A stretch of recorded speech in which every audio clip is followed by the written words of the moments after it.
Hey, what's up, everybody? This is your boy, the Dope Ass Dude, and I'm so excited to be here with you all on tonight. We've got a great show up ahead of us tonight, and I am so excited about my guest, Brandon L. Smith, because this guy is doing some extraordinary things in the media field. And I think that on tonight, well, I don't think, I know that on tonight, he is going to be very beneficial to each of you, and his story and his journey and so forth is going to be amazing. So I am really excited to have each of you tuning in on tonight. So you guys already know the preliminary things. If you're not subscribed to the YouTube channel, if you don't mind going ahead subscribing to the YouTube channel, and while you're there, click on like so that each and every time, well, notification so that each and every time a new podcast is uploaded to the site, you are notified of that. And then also click on like so that others just like you can watch this podcast. And if you're unable to watch it on Mondays, you know that you can always listen on the go. The podcast is on Apple Podcasts, YouTube Music, Spotify, and iHeartRadio. Again, that's Apple Podcasts, YouTube Music, Spotify, and iHeartRadio. And you can always watch the podcast on Mondays on Facebook, LinkedIn, X, and YouTube. Again, that's Facebook, LinkedIn, X, and YouTube. And if you are not following me on Instagram and TikTok, if you don't mind going ahead and follow me on both of those platforms, you can follow me at the Dope Ass Dude Podcast on both Instagram and TikTok. So I'm really excited about Brandon being here tonight because I've followed him for a while on TikTok.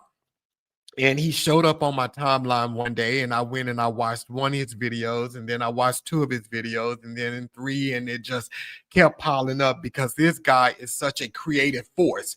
And the thing that I like about him is because you're going to get so many variations of him. You'll get the comical side of him because he posts a lot of funny videos, but you'll also hear his story, a little bit of his story and his journey. And then also you will see the creative genius he is by all the different things that he is posting on his platform. So I'm really excited about having him on this show tonight. And before we bring him out, you guys can go out and follow Brandon on all platforms. You can follow him on Instagram, and on Instagram he is Brandon L. Smith _. On TikTok and Facebook, just Brandon L. Smith. And then on YouTube, he is the Triad Live TV. So let me get that to you again. On Instagram, you can follow him at Brandon L. Smith _. TikTok and Facebook, you can find him at Brandon L. Smith. And then on YouTube, you can find him at Triad Live TV. And I forgot to mention that Brandon is also a TV show host. He has his own TV show, the Brandon L. Smith TV talk show. And like I said, when you go out and you look at his platform, you can see some of the episodes that he's posted. Very well produced. This guy is, again, just a creative genius. So I'm really excited to have him on. So let's bring him on now. Brandon, what's going on, my man? What's up? How are you? I'm amazing. How are you? I'm doing well, doing well. Thank you for the invitation. I'm excited. Yeah, dude. I mean, and you ain't got to thank me because you're the one that I'm honored to have you on here because, like I said, you're doing so many extraordinary things. I appreciate that. We're in this together. Absolutely, absolutely. So, Brandon, tell us a little bit about yourself. Let's see. Born and raised in High Point, North Carolina. Brought up in a Christian, foundation, Christian family. And right now I'm in the media field. I've been in the media field since 2017. But to rewind, I went to a entertainment high school because I graduated my 12th grade year, just knowing that I didn't want to be average. I wanted to get out and do something with my life. And I always seen myself in entertainment. So I went to entertainment high school, left there, had the vision, still had the drive in me to get started in media. And so here I am today. Yeah, and I mean, I saw on some of your posts, you actually worked in a news station, right? Yep, I was there. How did that come about? It's crazy. Let me tell you this. So 2017, um, I when I grew up, my mom used to buy she bought my sisters a Barbie doll. Little at this time we had floor model TVs, right?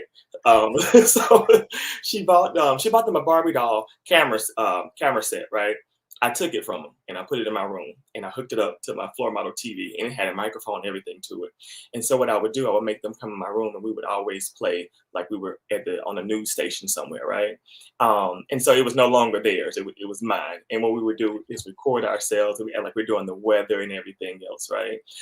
So fast forward in 2017, I started this media entertainment podcast called Triad Live. And I had the vision I wanted to do like a red carpet interview. Like when you go to the BET Awards, you walk the red carpet. So I used to walk around with these big old three, they were soft box lights, right? And a backdrop. And I said, you know what? I'm going to start my own, interviewing. So I was the only one in the area doing it. And what I would do, I would pop up at events. I would get permission, and then I will go to the events or whatever. And that's how I got started. And one event led to another, and another one, then another one. And next thing I know, the doors open.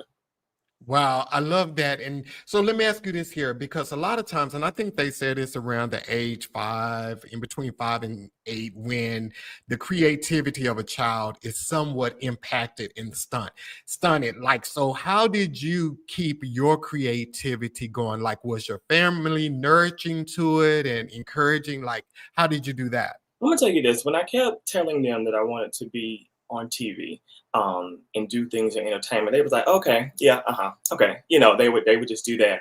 But I had to get my mindset to where I would block out all the negativity and focus on what I'm trying to do. And I want to say imagination.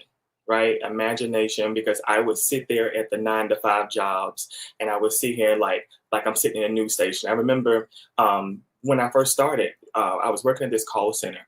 And as I was working at the call center, there was like a wall that was in front of me. And the wall, when I first started the job, the wall was white. And then all of a sudden I came back and the wall was like this little ugly green color, like lime green color. And the people were going crazy. Oh my God, that wall is just ugly. It's hideous. But what I put my mindset was, when I came to work, I thought about myself being at a news station. I thought about myself on a green screen, and I would think about that, right? I would carry myself like I'm at the news station and be doggone right after I walk right into that job. Not by the jobs that I work 9 to 5, but by me starting my own production is what was, why I was able to get into those doors. Wow. Yeah, I mean, that is, I don't think families sometimes understand the power that they hold over Absolutely. us and the impression that they hold. I think a lot of times they may think as though they are protecting us or keeping us from I guess their own failures, Right. So they say things that are sometimes kind of discouraging, but Mhm. I think many times their intentions are good, but what they say can be detrimental to someone's future. Right. So I'm so glad that you didn't allow that to keep you. Yeah, because one thing about family is you have those generational curses, right? And you have things that's over the family. And even though you have your aunties, you have your uncles who had visions of their own to do, but they didn't do it because of XYZ, and they think the same thing. Well, since their vision wasn't fulfilled or their dreams wasn't fulfilled, that it's going to be the same thing with you. And I made sure, like, I did not want that, to be me. I wanted to make sure that I achieve, and when I leave this world, I want to at least say that I did try. Even if it didn't succeed, I want to say that I did try. Yeah. And I think too, a lot of times when you're a creative person like yourself, and I mean, I consider myself pretty creative as well, we have to learn how to pivot a lot. Right. You try something and it doesn't mean that you fail at it, but it just means that once you get to this place that maybe it's not working the way that you think it should work, you start trying different things.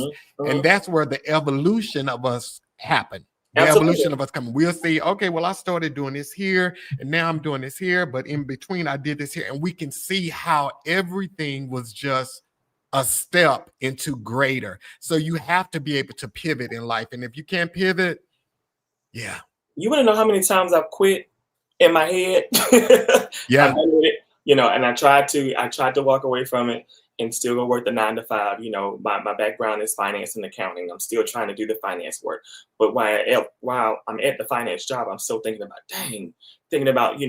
what next I can do, the things that I can, accomplish, the things I can birth. So when that fire is inside of you, no matter how much you try to put it out and say, okay, I'm done, I'm going to quit thinking about it, it always finds a way to come right back around. Yeah, always finds a way. So let me ask you this here, because we're talking about family right now. So I have a question to ask you, Brandon. Would you snitch on your family for $10 billion? Absolutely. Which one you want me to go? Who you want me to go first? Yes, I'll line them all up for you, okay? So for those who don't know, so Brandon has I think you have maybe 2 reels with you doing that question. Would you snitch on your family for $10 billion? Mother, father, sister, brother, Yeah, I'm with you. Yeah, somebody was asking me that. Would you snitch on your family? I'll be like, which ones? How close do I supposed to be? For you, okay? Oh my God. So a serious question. What are common mistakes people make when starting a media platform? What are some common mistakes? Comparing yourself to others. I'm gonna tell you, this social media thing can be a demon. Okay, it can be a blessing and it can also be a curse, because you can also look on there, whenever you see other people who are doing the same thing, you will kind of get discouraged on, okay, maybe I shouldn't, or maybe I should, because you'll see, for an example, I'll look at your show, with 200 likes, and I'll look at mine with only 5, and then that way people get to the point, they say, well, I'm done doing this. So comparing yourself to other people is a very huge no-no. One thing that this older guy told me, and when I worked at the finance company, he told me, he said, always think of your vision and your dream as like when you go down the aisle in a supermarket, right? And he said you got different types of bread. You have white wheat, you have whole wheat, you have Merita, bunny, and all these other breads. And he said always think of your vision as that. He said because even though you're walking down the aisle and you have a lot of bread items, all of them are doing different things. All of them are bringing, one has less sugar, one has more sugar, one has, keto, this one has, vegan stuff. So, and that's what I had to get in my mind too. Even though we're all doing the same thing, mine is different from yours is different from mine. But at the end of the day, if we work together, we can always achieve the ultimate goal. So the biggest mistake is comparing yourself to others. Because everybody now wants to be they want to be a content creator. They want to be rich. They want to be famous. They want to live on an island, which is all good. But you got to put in the work to do that. So I think a big mistake is comparing yourself. Yeah, and I agree with you. And I think I always tell people, comparing yourself, you're always going to come up short, because you're comparing your reality to your perception of someone. And just because someone has all of these likes and followers, nowadays we live in times where you can buy likes, you can buy followers, you can do all of that type of stuff. So you don't know what they did to get those likes and those followers and all that kind of stuff. You just have to stay true to your vision and what you believe is your calling. And I think when I first started out podcasting, one of the things that I learned, and I think this is just in every facet of life, that I think you go in and you have your family, and then you have your friends, and then you have followers, and you can have 10,000 followers. So you think when you go in, all of those 10,000 followers are going to come and they're going to watch your stuff. They're going to do all of that stuff. I never forget when I first started the podcast out, I may have had 3 people or 4 people the first episode, and probably didn't get 20 views on it back then. And that could have been discouraging for me. That could have been discouraging. But like you said, you have to know that you're called to do it, and that is what you're passionate about, so that you can keep going regardless to how many views, how many clicks. And I know people hear that all the time, but I've been in places where people, the right person will watch Come on. something, Come on. and that is the person who connects you to the next person, that elevates you to where God has intended for you to be. Absolutely, absolutely. I was at a comedy show in High Point we had, and there was a security guard, right? And so in the newsroom, I worked in production, so I've always been very, appreciative of behind the scenes people. And there was a guy who was there. It was a local comedy show, and he came up to me and he said, "Hey," he said, "how long you been doing this?" And I was, chatting with him or whatever. And coming to find out, he was related to, well, he is related to, what's my girl? She sang Heard It All Before, Sunshine Anderson. So that also got me in the door with her because, he saw what I was working with and doing. So you got to think of everybody. I don't care how big, how small. They may be the connection to the next place where you're trying to get to. So you just can't just think, oh, nobody's looking at me, nobody's seeing me, because whether they like your stuff or not, if they don't share it, they see you. They see you. Yeah, they see you. And I love how you just said that, because I think so many times, and just in life in general, we mishandle people. Right. Because we'll see them and we think like, oh, well, you're this, you're that, but we don't know who people are in our future. So Absolutely. You have to treat and handle everybody with care, because that one person could be holding the card to the key to your next step. Absolutely. Wow.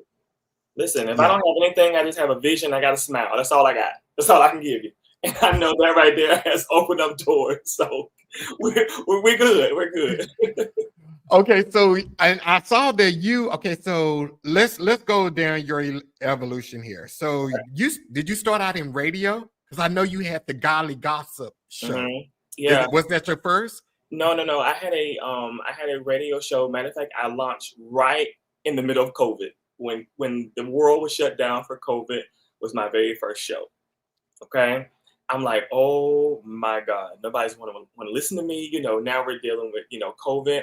And it was a guy who, he was a pastor, and he said, you know what? He said, I think you'll be good for this radio thing. And I'm like, I always want to do radio, but I never don't know how to get into it.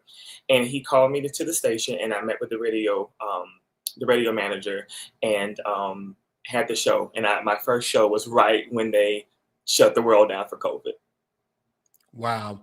Okay. So, and what was the title of that show? What was the name of that show? The name of that show was called The Gospel with Brandon L. Smith.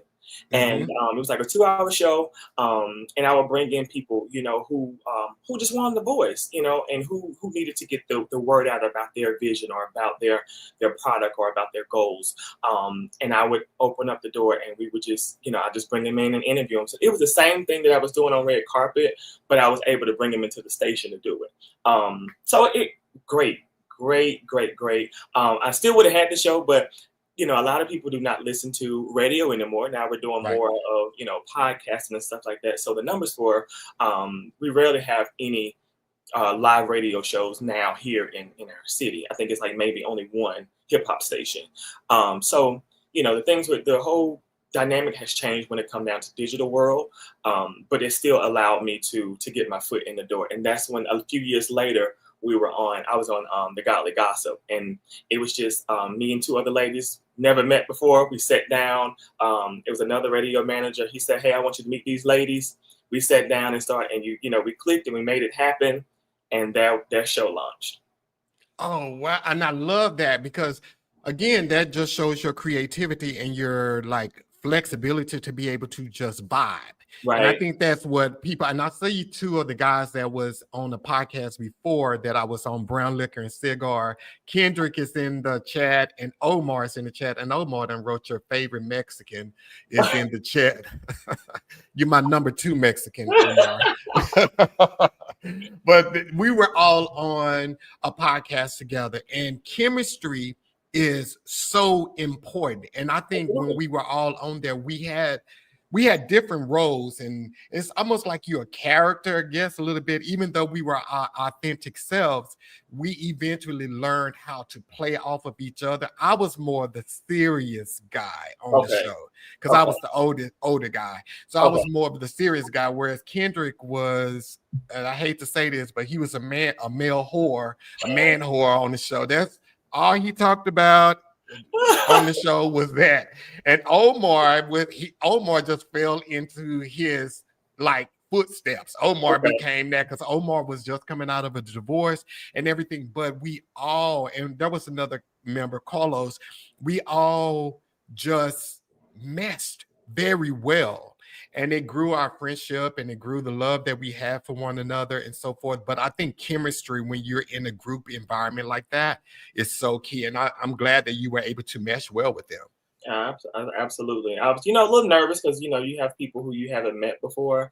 But once you start, sitting down and you getting the vibe of each other, we carried on. And one thing I like celebrity gossip. That's just my thing. I've always had a dream of, being on E! News and doing things like that. And so I was the celebrity gossip, guy, and I would throw in, different things that were going on at the time. So we would have that, and then we'd have somebody doing like a 5 o'clock like mixed jams, gospel jams, and we just came together as a team to make it happen. And that's what it takes. It takes you having a team, because if you try to do it by yourself, you're just going to overwhelm yourself.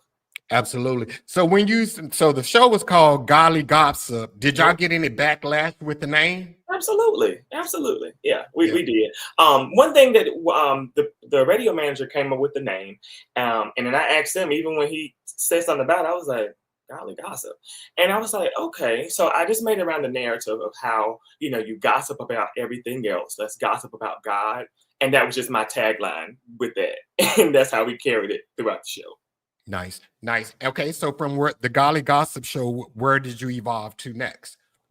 So now, and then I started doing my own talk show, and I do it once a year. So we'll be doing it again in September. And hey, I have full control. On the radio, I was able to write and produce, all of my stuff. And even now, when I do my shows, I'm able to write, produce, and just have my own thing. But mainly right now, I try to shed light on people who feel like they're not worthy, or they feel like they're overlooked, or they feel like no one is paying attention to them. And I just try to shed light on those situations. Yeah, I love that because I watched, I saw some of your clips where you had the different guests on there, Mhm. and the Ma lady, she was like super funny. She was super funny. I really enjoyed her. Yeah. So, like, how did you go about? Because I think I know how I go about inviting people, but how do you go about inviting guests to be on your show? Do you just like step out and invite people that you think might would say no? Like, how do you do that? Okay, so when I had the first radio show, I told you it was during COVID, and during that time we had Sunday Best was on. That was the last season of Sunday Best. And what I would do is, after I see them on TV, I follow them and I'll send them a message. And every one of them that I reached out to on Sunday Best, every one of them accepted the invitation. Everyone. That opened up doors to other things, to other people. When it comes down to Ma, and I don't know if people familiar, they might know her as, remember her as Hattie. John, I don't know. Listen, I'm gonna be honest with you. I don't know how the connection started. I know her manager, when I was on the radio, her manager emailed me and she said, hey, do you want to interview her? I'm like, yeah, we can.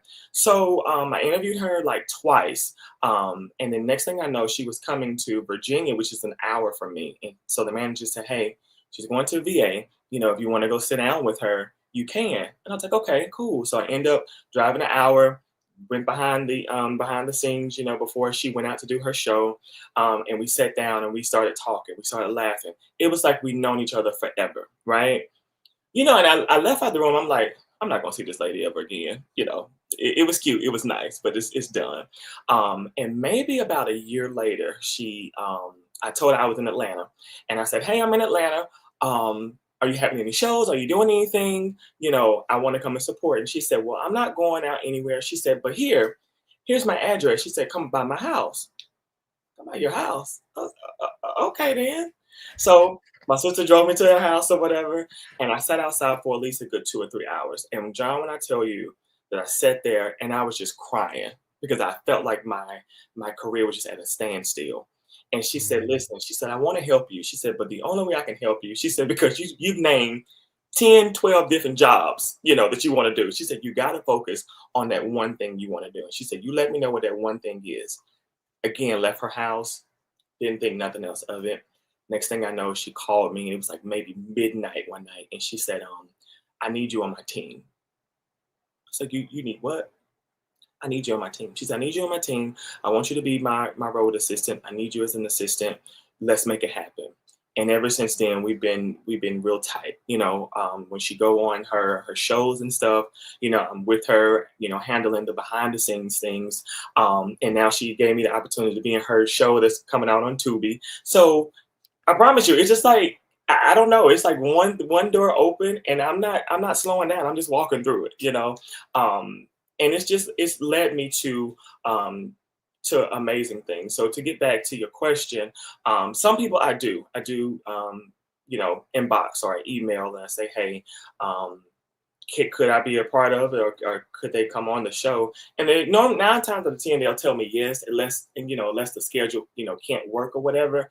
But every now and then, I look at, like I told you earlier, I look at everybody as an opportunity. You just never know who the next person will know. So that's how I roll.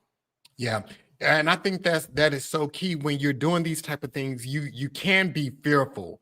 You have to go out and step out because the only thing they can do is tell you no. That's That's the only it. thing they can do And is then you tell say me no, I'm no. going to somebody else. So Yeah, hey, you go to somebody else. And I always be like, hey, that's your loss because absolutely, I'm absolutely. destined. So yeah. Because, So and you here's the thing, I want people to understand, people who do this, platform like this, interviewing and stuff, the people, the celebrities, they need us.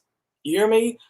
They're not going to know. People are not going to know what's going on, what's coming up, what's out, how they got started, unless people like us are sitting down talking to them. So don't ever feel like, if the ones that are tuning in, don't ever feel like, they're not looking at you or they don't need you, because they do. They do. I was with Pastor Shirley Caesar. I was with her like 2 years ago. And she said, and we sat down and we were talking, and she said, "Thank you." And I said, "Thank you." I said, "No, thank you." She said, "No." She said, "Because it's people like you that keep me, evolving and keep me going." And that right there, I was done. That came from the Pastor Shirley Caesar. And it's just things like that that just keeps me rolling. So yeah. I love that. Yeah, I love that. Yeah, you definitely have to just, like you said, those are the people that need you. And but you have to believe in yourself and You believe have that to. your own platform is good. And not I think sometimes when we get a little bit fearful is because we think those people are out of reach, or maybe our platform is not good enough to have them on there. I mean, Right, you can't even have those type of thoughts. right, right. And Yeah, you also, got don't ever feel, like you know too much where can't nobody teach you. Doing this digital media, there's always something new coming out, always something new. Hey, Chat GPT is now taking over. And oh here's the yeah. thing, like, take time to research chat gpt, because you can put in a whole what business you want to start, and it'll type you a whole business plan and stuff up. So those resources like that are there to help you. So don't ever feel like you're too high for somebody to teach you. Yeah, yeah, yeah, yeah. So Erica said, "Yep, that part. Self-doubt can, yeah, disrupt. Yeah, that's so true. Yeah, it can disrupt. Yeah, Wow. yeah, self-doubt. Listen, you don't understand like how many times I had to sit in the room myself, and pull myself out of that funk. Because again, like I said, comparing myself to others, sitting here thinking that, hey, I'm not gonna get anywhere, or they're paying more attention to this person than they are, my stuff. But that self-doubt, whenever you're able to remove that, but then you also have to surround yourself with a good circle, you know, your good circle of friends that know when you get quiet, something's wrong. And don't just sit back and be like, oh, okay, he'll let me know when he no, no, no. When your friend gets quiet, especially the visionary, because we're always thinking, we're always trying to think of, the next thing, the next new invention that we can start off with and we can make. And so you gotta have a strong circle. that will not only tell you yes to everything, but I don't want no yes man. I want somebody that's going to tell me to be honest with me and to let me know, okay, you're doing too much, or to let me know, okay, it's time to, sit down. And then also during that time frame, it's also a good thing for you to rest. Rest. It's okay. Just get a little rest just to start back over, so that's always a good thing.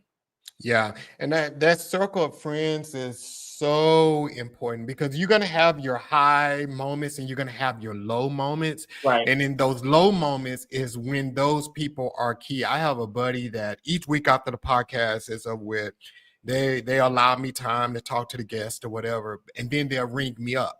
When they Right. ring me up every week, we have a what went right and what went wrong Mm-hmm. Mm-hmm. conversation. Mm-hmm. And they give it to me straight up, like, hey, you did this, you didn't do this here, you didn't do. And I think those are the type of people that you need in your life, whatever you're doing. Absolutely. Whatever you're doing. Those people who are actually invested in you and they want to see you win. You win. You win. Yeah. Listen, and that's the thing. They want to see you win. And there's so much competition out here. You see what I'm saying? I don't want you in my circle if we got to compete with each other. And I don't want you in my circle if when I say that God is opening another door, that you look at it as I'm bragging or I'm boasting. I want you in my circle because you're supportive on, what I'm doing and the things that's happening. And so you gotta also, set that because sometimes people can be in your corner and you're kind of looking at your side eye a little bit, to be like, what's going on here? So accountability partners, there we go. Yeah, accountability partner. Yeah, and like you said, your friends can't compete with you. They have to be wholeheartedly invested in you, and they don't always even have to believe in what you're doing. They just need to believe in you and know that you got what it takes to do whatever you want to do. But that is so many of us, we fall prey to people that they don't want us to go any higher because they're afraid if we go any higher, we're going to like pass them up. So yeah, you have to be careful of who you're talking to. But if you're my friend, and I say this, if you're my friend, when I go up, you go up. I push, you pull, and you pull, I push. It's a partnership. You know what I'm saying? I need you, you need me. We got to make this thing work together. And it shouldn't be any kind of competition when it comes down to that. Like I said, if I'm telling you good things that's going on, doors opening for me, it's not me bragging, it's me letting you know, hey, of my accomplishments, because you never know. Like, again, I told you how many times in my head did I quit? I said I'm done. And then for doors to still open and for interviews to still come and events to still happen, I'm always thrilled, when anybody reaches out and calls me and say, hey, can you be a part? I'm always thrilled. So let me ask you this here. So along your journey, while you were moving forward and evolving, were there people, did you ever have to cut people off? And did. Okay. And did. My cameraman, my camera guy, who I first started with, I told him the vision on what I had, and he rolled with me for a few years, but then he got a little slack, and I had to, you gotta go, because at the end of the day, this is my baby, your baby. You want to make sure that your baby is well taken care of. You want to make sure your baby is raised well, and if you're leaving in the hands of somebody else, you want to make sure that they are doing what they're supposed to do. And when you start slacking, when you start, doing stuff that I have not seen you do, and now all of a sudden you doing it, and it's making me look at you sideways, yeah, you gotta go.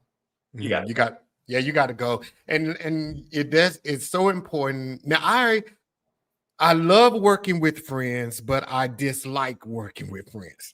I would rather work with a stranger sometimes better than I will a friend, because the friends sometimes they don't mean any harm, and maybe I'm making excuses for them, but they don't mean any harm. But sometimes they're not as dedicated as you would like them to be to bringing your vision to life. And I get it. It's not their vision, it's your vision. So I get that. But my thing is, don't sign up if you ain't gonna be able to come through, because I'm gonna hold you accountable, because like you said, this is my baby and you signed up for it, you got to do it. That's one thing. And another thing that that the reason why I really don't like working with too many friends and family is because they don't know how to separate me, when I get into that media zone, I don't care what else is going on around me. We got to focus on this. And I needed for it to look a certain type of way. I needed to run a certain type of way. So I may, tell you, hey, get on your job.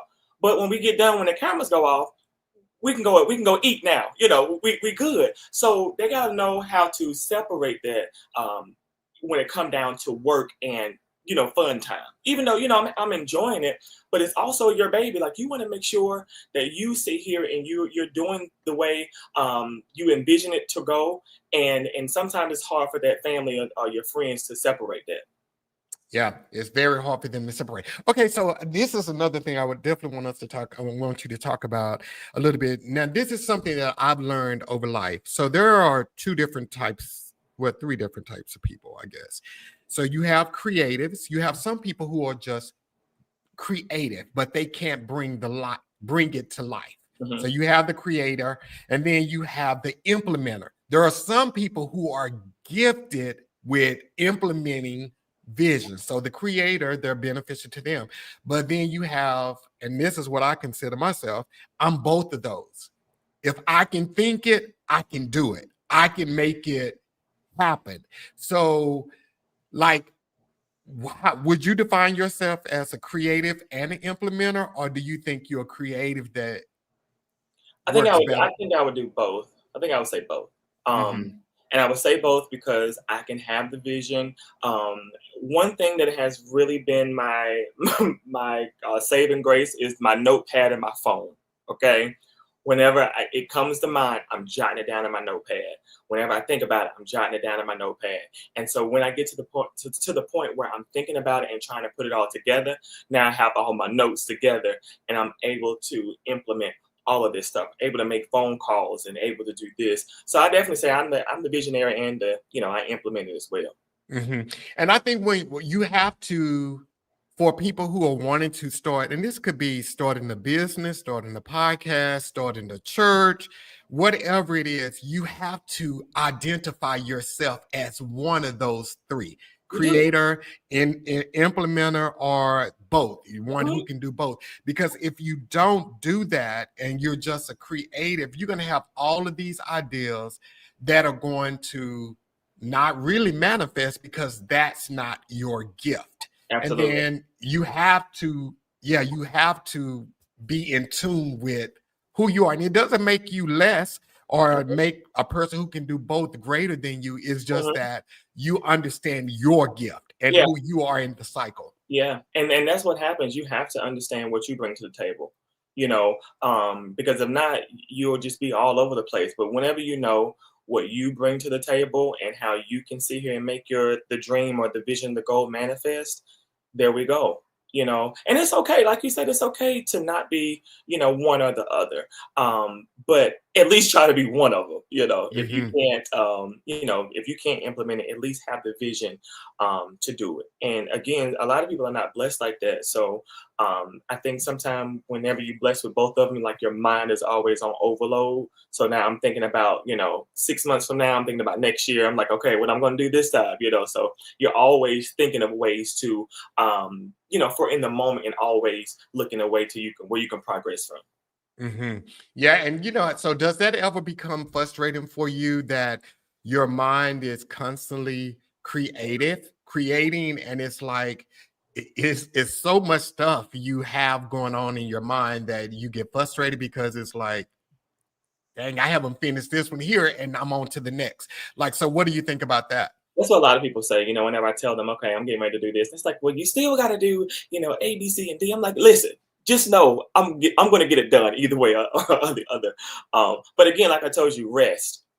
Try to rest. And it's very hard to do, especially when your mind is on overload. But I found my way. I found myself going to our local like lake here and just sitting by the lake and just letting my mind just be at ease, because sometimes it can be overwhelming because you're thinking about so much and you're trying to do a lot of things at one time, and it just becomes real stressful to you. So you got to find a boundary when it comes down to that. So one thing I've learned to do, like I said, rest, and I've learned to put stuff in my notepad or either write on a piece of paper, so that way I kind of have directions on where I'm going next. 9 times out of 10, it may not go that way, but at least, I got a foundation of where I'm going. I agree. Yeah, that is so dope. So and it's so funny. I think right now, and I'm not like I respect this person as an artist. I think she's amazing. She's super creative. I'm not like a super fan or anything like that. But today I was out on TikTok and I was scrolling or whatever. And right now, everybody's timeline is saturated with Beyonce. You just can't get on social media without seeing a clip of Beyonce or whatever. So I was scrolling through and it was one clip and I just stopped for whatever reason. I stopped and she was talking and she said, and I thought this was so amazing. She said Cowboy Carter was in works even before the Renaissance tour Wow. was in works. So Wow. it's like, but of course, she probably got an outstanding team, even though she went and did Renaissance, Absolutely. they were still working on Cowboy Carter. And I Absolutely. think that's why it is so important that you learn how to harness your creativity. And just because you may work out of order, you may do one thing like she did. She was already working on Cowboy Carter. She stopped, did Renaissance, and now she's back to because it's all timing. And Yeah. that's something that you have to be Yeah. sensitive to when you introduce your dreams to the world, because everything, just because you start working on it first don't mean it should birth first. Absolutely. And one thing that I noticed that she did, and I absolutely love her for this, even though she's Beyonce, like, well, the world's famous celebrity at this point, she still found a way to bring Michelle and Kelly Yeah. to what she has going on. So even though, it's about it's Beyonce's tour, it's Beyonce, she's the artist, she still found a way to open up doors for the people who grew up with her, who helped her get to where she is. And that's one thing that I found that was really great, because a lot of people get to where they're going and then they just stop messing with their day ones. Yeah. But for her to allow that platform for them, I thought was so amazing. Yeah, I thought that was pretty dope too. And that just goes, I mean, Erica made a comment earlier about the podcast that I was on before. And she was like, y'all podcast was a little before its time. You should rebirth it now. It was an awesome platform and you guys' vibe was fire. And I agree. I agree that I think that now they probably can go back and revisit it. I mean, there was like a 15-year age gap between us, and Kendrick, he would probably drive me crazy with the male horror in 2025. I'd probably fight him on the podcast. Oh my God. But yeah, I think that is worth like rebooting, because again, everything is a part of the plan, though. Everything is a part of the plan, because when I left that podcast, I didn't know that I was going to do the Dope Ass Dude. I was just like, hey guys, you guys go ahead and do it. I'm going to back out. I'm going to buy out. Y'all can continue to do it. They chose not to continue doing it because they was like, well, if we're not all together, there's no need in us doing it. But I would have loved for them to continue to do it. And I would have supported them 100% and all that other kind of stuff. I just felt like at that moment that I had reached a place that like I didn't feel in sync with them anymore, because I'm getting older. Like I said, they're in their 30s and all this other kind of stuff. And I was like, we're not, I didn't feel I gelled with them. Mm-hmm. And when I left that podcast, I was just like, not gonna do nothing. And then this whole thing came up. And again, it goes back to pivoting. And it goes back to being able to say, build off your last step. Build off your last step and move forward with it. Don't, just because you take a break, you can take breaks. And I think that's what people don't understand when you're creative. You can take as many breaks as you want. You just don't quit. Just don't quit. Just don't quit. Just don't quit. Use those breaks as a refuel or reboosting yourself. Like you see the what's that, NASCAR, they'll sit on the side, and go to the pit stop or whatever. They'll fill up with gas or change the tires and stuff. Use that for that. Your pit stop, but just don't quit. Because there's somebody in the world that needs your gift. There's somebody out there wishing that they were doing or reading or seeing what you're doing. So whatever you do, just don't quit. Yeah, you can't quit. I mean, especially you can't quit when like like when you know, and like I said, this it could be anything. And I tell people this here, like some things we know that we're called to do. Hmm. You know that you're called to do. It could be starting a business, it could be teaching, it could be whatever it is. When you know that you're called to do it, you never can settle. You never can rest. Well, now you can take, like I said, take a mental break, regroup, and all this other kind of stuff. But once you're called to do it, that's always there. There's always going to be that longing, and that it seems like it's a void because you're not doing what Absolutely. you do effortless. Great. Absolutely. Yeah. Absolutely. It will all, and that's when when you know your calling. And I think that that is a great gift given by God is having a calling because a lot of people don't know what they're supposed to be doing.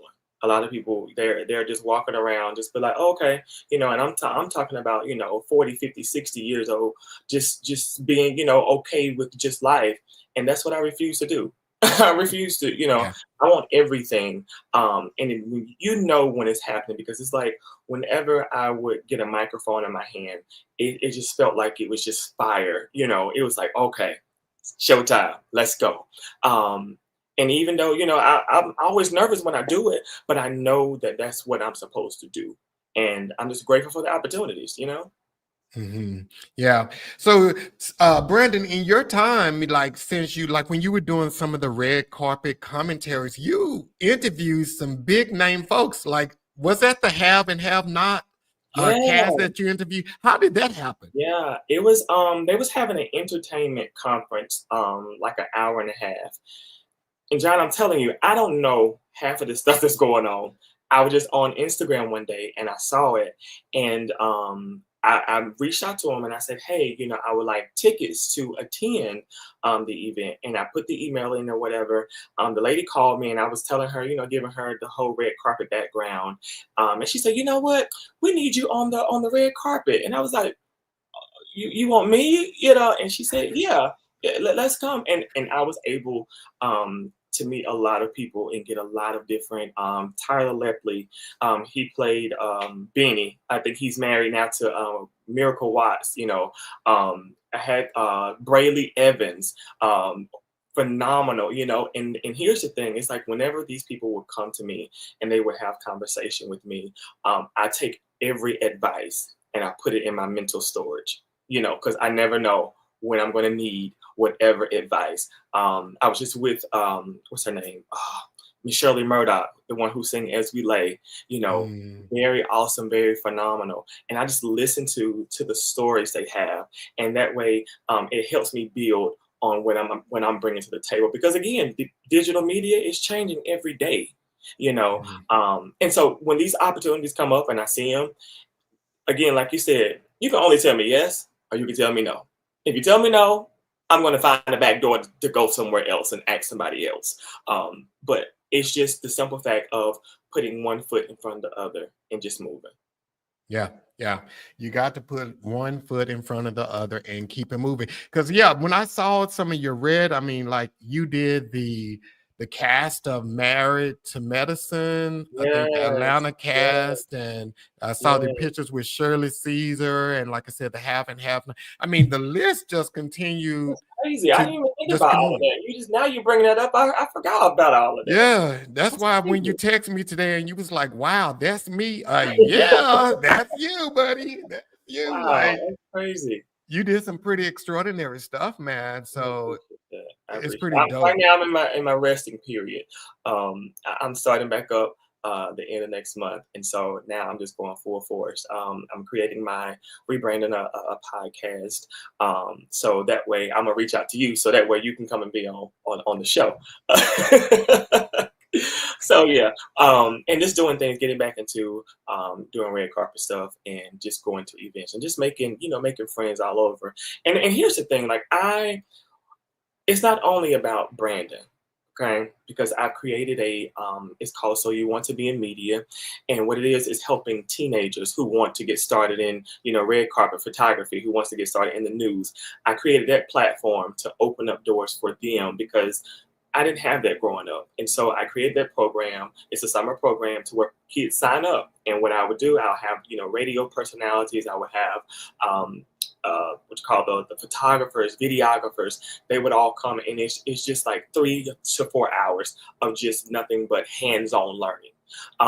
And that's what I do. Anyone else who want to get started in hosting or who want to get started in red carpet, what I would do is, if I'm going somewhere, I would invite them out and have them to interview while I'm, behind, running the camera or giving countdowns and stuff like that. Because I believe it takes a lot of us to make this thing run, and you just never know what your vision and your talent may be. You're just sitting on it. But whenever you have people, who can point it out and bring that out of you, that means something to people. I agree. Stephen Pace, he was a guest on the show not too long ago, a couple of weeks ago, 2 or 3 weeks ago. He was on the show, and he's getting ready to launch a podcast. Also, he has a fitness platform, but he's evolving into something greater. So for him that is watching this podcast, what advice would you give him, someone that's still trying to figure it out? They know that's where they want to go, but they're not quite there. So what advice would you give him? My advice I would give him is 2 words: do it. That's what I would do. That's what I would tell him, to just do it. Come up with a plan. See what angle you want to go with, see if you want to do, entertainment news, see if you want to do local stuff, see if you want to do, fashion. Find your lane first. Find what you want to do, and do it. Go out. I tell people whenever they want to do a podcast, they want to do something like that. If you can sit down and write down 10 episode ideas that you can do, you have your show right there. You have your show. So my advice would just be, put the fear aside, tune out everything else that's around you. Blind your eyes from negativity and your ears from negativity, and just do it.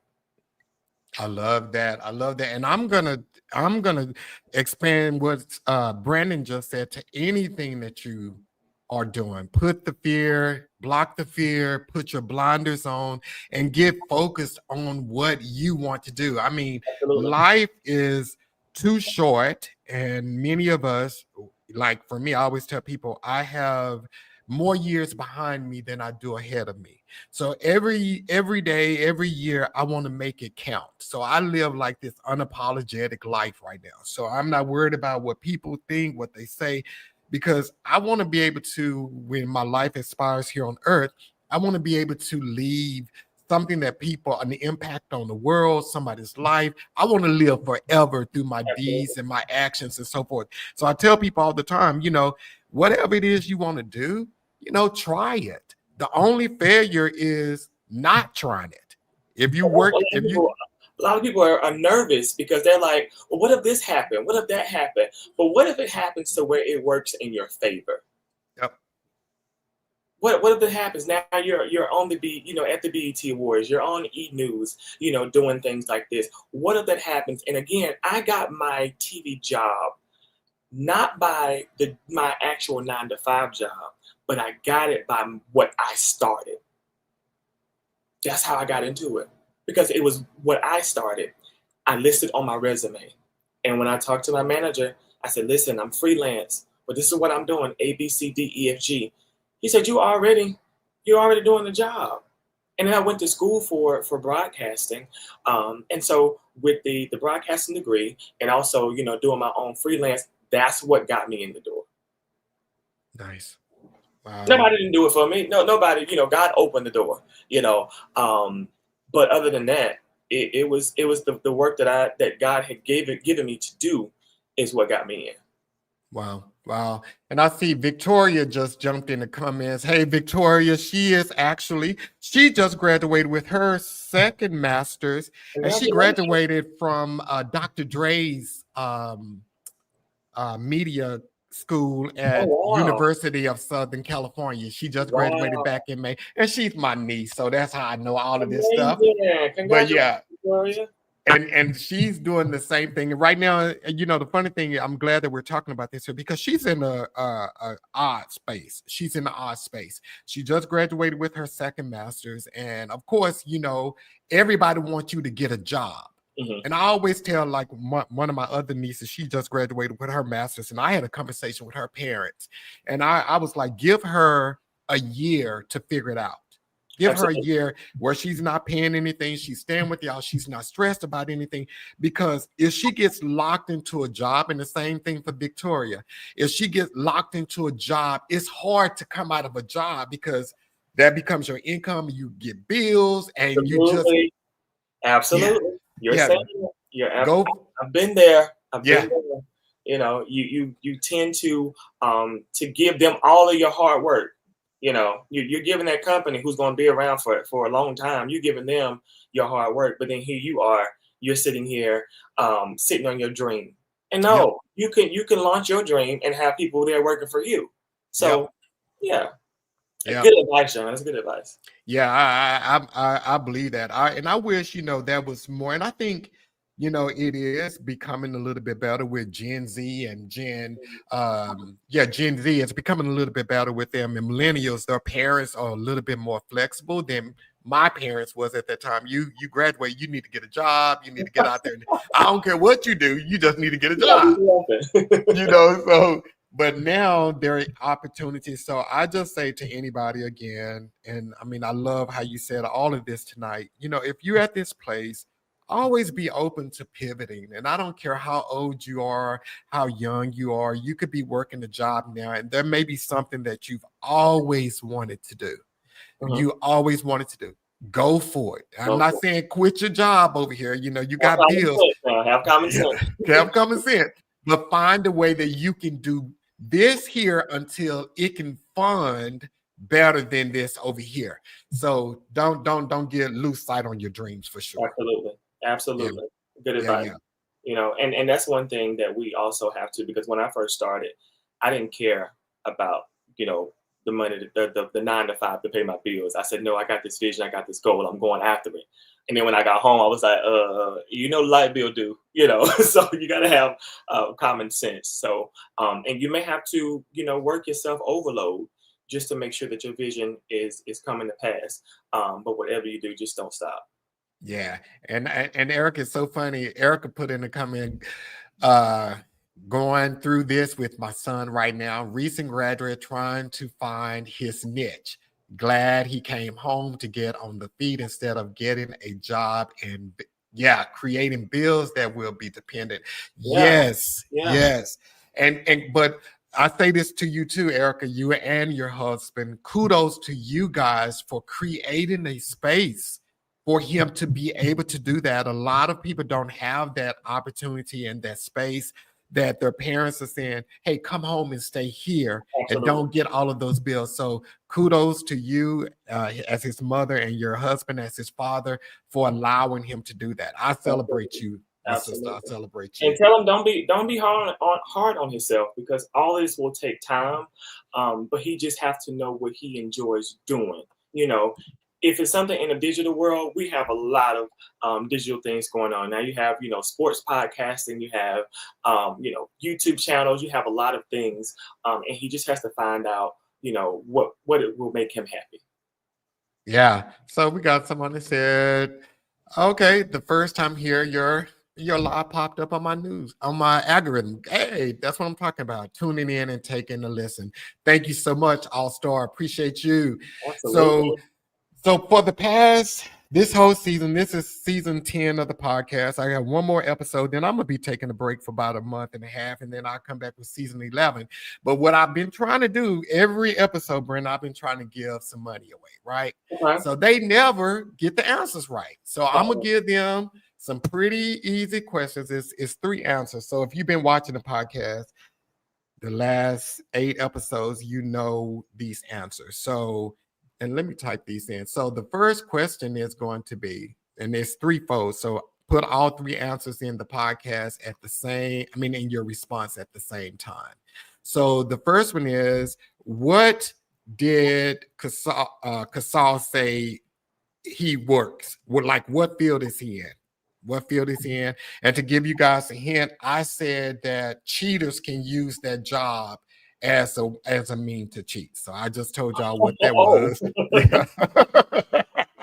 Yeah, and I posted a video about it too. So yeah, so there's a hint there. And then the next question is, what was the guy, and I've said his name tonight on this podcast. He was on the episode the week before Casal. And I just said his name on tonight. So what was his name? And you don't have to get his last name, just his first name is fine. And then the last question is, what was Casal's YouTube channel named?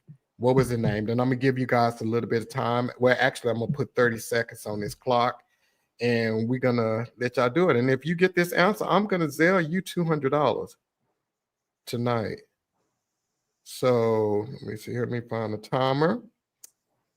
So y'all got that? So the question says, what field did Casal work in? He said that. The next thing is, what was the guest's name? I've said that again tonight. And then the last one was, what was the name of Casal's YouTube channel? And it's something we say all the time as well. So you should be able to get that.